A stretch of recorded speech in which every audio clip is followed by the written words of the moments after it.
Assalomu alaykum aziz obunachilar. Mana bu videoyim oxirgi video. Kim tushunsa, qanday tushunsin. Alloh hammaga har xil omad beradi, har xil ana beradi, sulh beradi, o'zi yo'nalishi bo'yicha qobiliyat beradi. Bu odam o'ziga bog'liq. Qanday namoyish qiladi, o'ziga ishonsa ommaga namoyish qilsin. Internet orqali yo ijtimoiy tarmoq orqali namoyish qilsin. O'ziga ishonsa, sport orqali mayli, musiqa orqali va hokazo. Men o'zimga ishonganim uchun ijodim befarq o'tmasin, ijodimni ko'rsatib butun dunyoga deb kelajagida yutuqli inson bo'lay. Men muhtaram prezidentimiz misol uchun shunday sharoit yaratib qo'yibdimi, foydalanay. Misol uchun vatan uchun nima qildik, hech narsa qilmadik. Misol uchun sport to'garaklarga qatnashyapti odamlar, o'zini sport yo'nalishi bo'yicha ijodni ko'rsatyapti kimdir hunari orqali o'zini ijodni ko'rsatyapti, kimdir yana hokazo ijodni ko'rsatyapti. Sanlar ham ko'rsat, men gapirsam, g'ingsam aytasan bitimda. Yo'nalishing bormi? Orqani har xil gap negativlik qilmalaring, haymi? Mabodo Gillerp ustozlari, gerillar, qo'lim ko'ksimga, mabodo sizlarga hurmatsizlik qilgan bo'lsam, sizlarni kamsiz uzr so'rayman. Faqat ijodimni ko'rib chiqinglar, baho beringlar, negativlar ko'rib hayron qolsin, tan bersin. Hamma ishonchim sizlarga.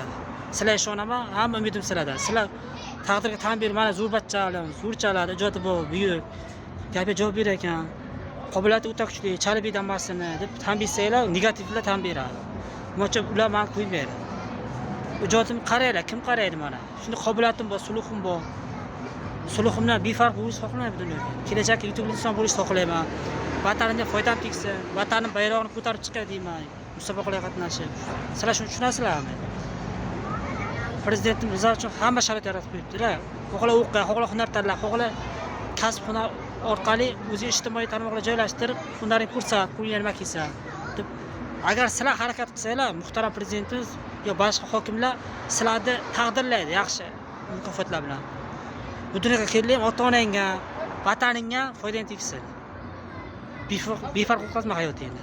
Bir yo'nalishing orqali, bir sulh orqali, bir qo'lga hunar orqali o'zing ko'rsat, xalqqa, ota-onangga rahmat etsin. La'nat emas, rahmat etsin. Xalq misol uchun ko'rganlar, misol uchun kim bo'lish xatni rahmat etsin. Ota-onang xursandmisan, seni boqib katta qildimi? Rahmat o'qing. Senga maslahatim negativ. Boshqa gapim yo'q.